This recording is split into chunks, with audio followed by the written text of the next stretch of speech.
Today I want to talk to you about why self-harm is not the answer.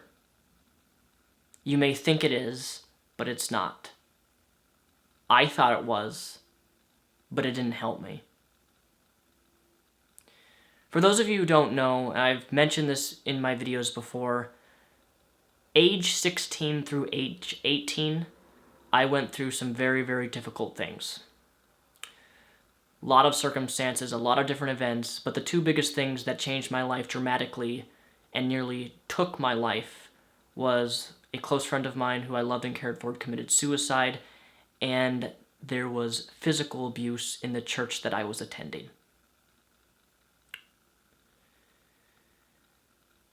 It changed me. Those 3 years of my life between ages 16 and 18 were unbearable, terrible.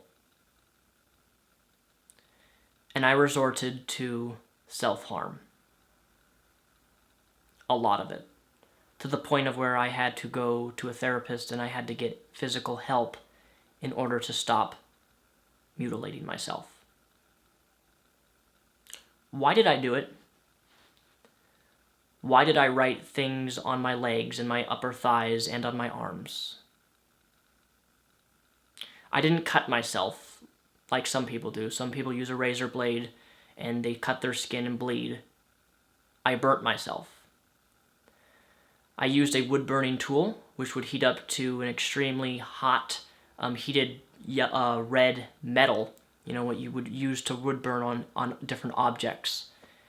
And I applied that to my skin, and I carved words into my flesh on my body. Why did I do that? I thought it was helpful. I thought that it was the only thing in my life at that time that I could control, which pretty much to an extent was true. My life was spiraling down. I was going through this repetitive, destructive cycle, especially with what happened in the church. So you can kind of understand why I have such a hatred towards the church. What happened to me within church put me through massive amounts of shame. Shame that I don't wish anyone to ever feel, and guilt that I wish no one to ever feel. And there are those of you who are watching this video right now who know exactly what I'm talking about, who know exactly the type of guilt and shame that I'm talking about. And it was hard. It was very, very, very hard. But I didn't know what else to do. I didn't know how to control my life with the guilt and shame that I was feeling. I had no way out. I couldn't talk to anybody. I was afraid to talk to people because if I opened up about it, much less even mentioned it to someone, I was told that certain people would be hurt. I was threatened. And I didn't know what else to do. So I resorted to the one thing that I could do. Self-mutilation. Self-harm. And, try not to cry. Give me a second. To this day, age 22, and it wasn't until actually I turned about 20, so it was about 2 years after I stopped self-harming and I was finally clean, that I realized what I was doing to myself by self-harming myself.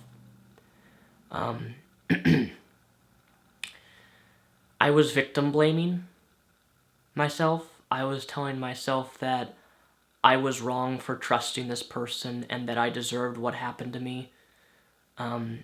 I went through a stage of I felt like I had no worth, I had no value, and as mentioned before, self-harming was the only thing that I could control, and that control gave me a temporal satisfaction physically and emotionally by hurting myself. I don't know all of the psychological reasons and why someone would feel satisfaction by hurting themselves, but I did. And I did it over and over and over again on my legs, on my upper thighs. And I'm going to show you exactly some of the things that I did to my body. Why did I stop? Well, I went to therapy.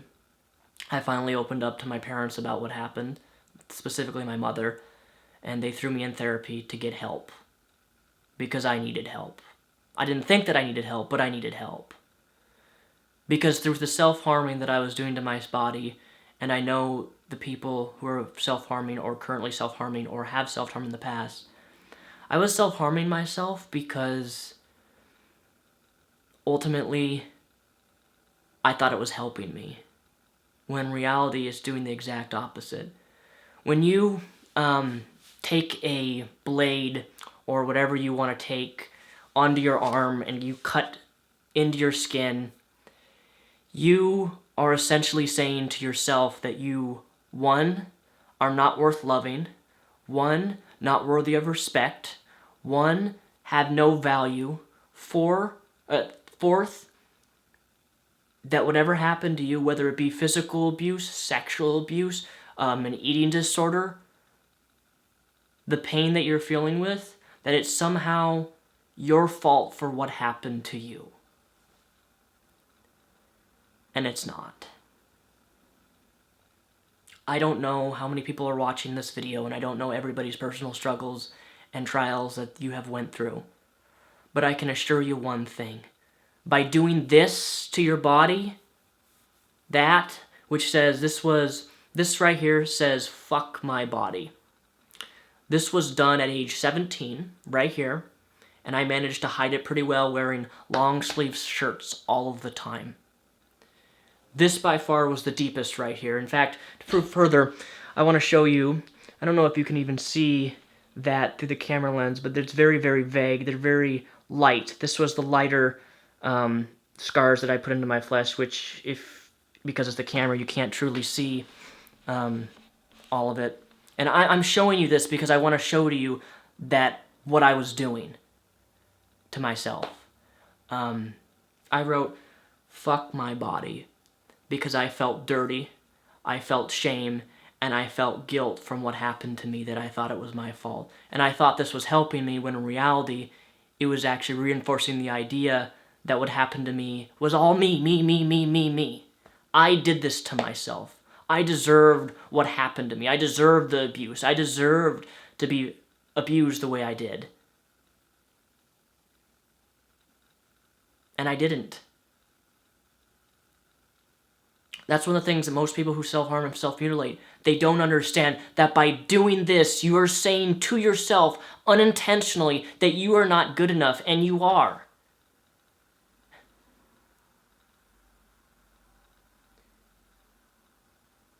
I went through this this destructive cycle over and over again, thinking this was helping, when it's not. If you self-harm, this is not the answer to your problems. You may not see it now, but later in life, you're going to realize that self-harming does more damage to you and your self-esteem and your self-worth and your ability to love yourself than you will ever realize. And if you continue to self-harm, you're never going to be able to truly love yourself or feel as if you have any value whatsoever, because of the blame and guilt that you feel and that you're putting on yourself. You know, I look at these scars and I see pain and suffering, but I see someone, as I look back at these, and I see someone who survived and came out of the worst situation and overcame it and used the pain that I've went through in my own life to better myself and strengthen myself and to reach other people who are struggling with those same issues. I want to let you know that self-harm is not the answer. You're hurting yourself even more by self-harming. I don't really know where I was going with this video, other than I want you to stop. You need to stop. Because I don't want you to be 20 years old like myself, or even 30 years old, and you're still letting the past dictate your life. Because you cannot live in the past and let the past dictate you. Because if you do that, it controls you. And if it controls you, the one thing you can control is this. And that's damaging to you too.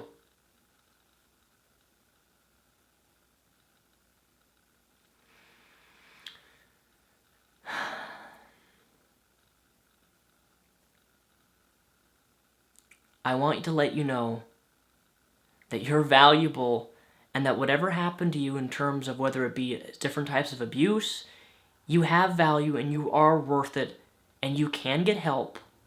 You should get help. Don't isolate yourself from people. Don't do what I did and write things on your arms which create baggage. Because now, almost as 23 years old, I have to live with this idea, like when I'm dating somebody or I'm with somebody, they have to see this on my body in other places. I have, you can't even see it in here, but I have reject, stupid, ugly, fat. I have faggot even written in my arm, believe it or not.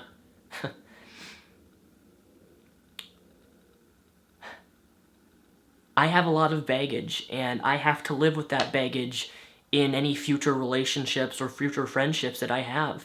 Because people are always going to question, why did I do that? Why did I do this? And I'm now I'm now comfortable finally showing, I'm not ashamed. I'm ashamed, but I'm not hiding these anymore. I look at myself and I see someone who survived and didn't give up. Oh, I tried to give up. Believe me, I tried. But I got through it. And there is a way out. You may not see it. You may be self-harming. You may be struggling with something that I don't know what you're going through. But there is a way out if you try.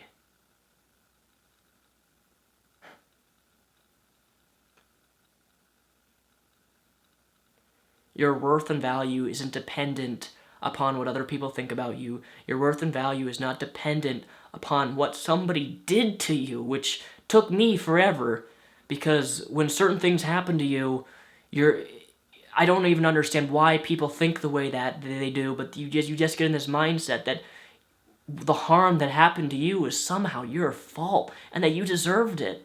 And it can destroy people. It kills people. People literally get in this mindset and this mentality that they don't deserve to live anymore because of what happened to them. And you do. You deserve as much respect as anybody else does. Just because you have scars on your body, or you have fat written into your legs, or on your chest, or wherever you self-harm or self-mutilate, that doesn't make you any less valuable.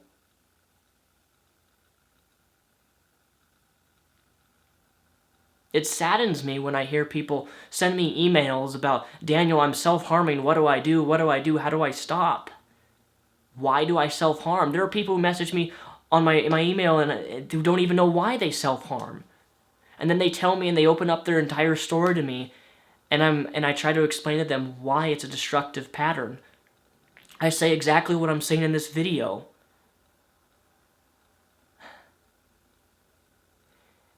If there's one thing that I know for a fact on my channel here on YouTube, is that I want to center my content more about education and self-help, and helping people reach their full potential and come out of issues or struggles that they may be facing in their day-to-day life. That's what I want to do, and that's why I'm making this video, and that's why, if I can do it emotionally, sometime next month I want to make a video on suicidal depression.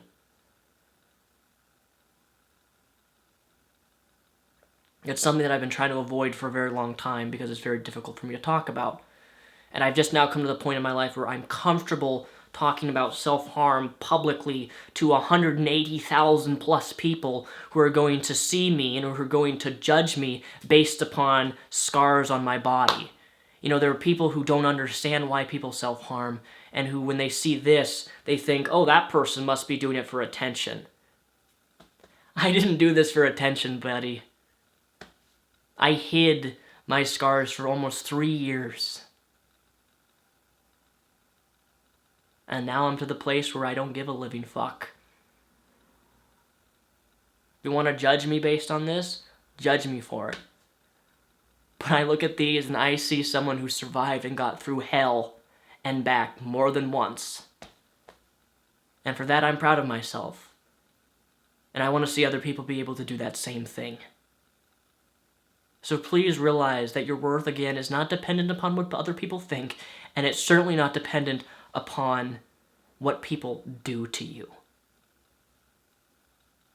Don't fall into that destructive, endless cycle of self-blame, shame, and guilt, where you do this to yourself and you say, I'm not good enough, because you are.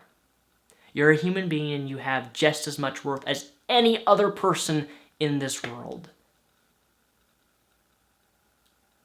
I hope this video can help somebody in some way. I don't even know.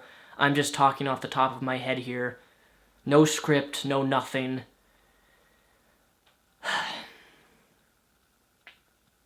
If you know someone who's self-harming, self-mutilating themselves, please send them this video.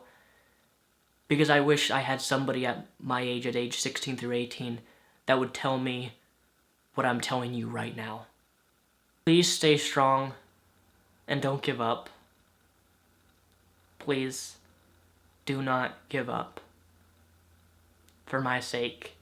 Because if I can do it, you can too.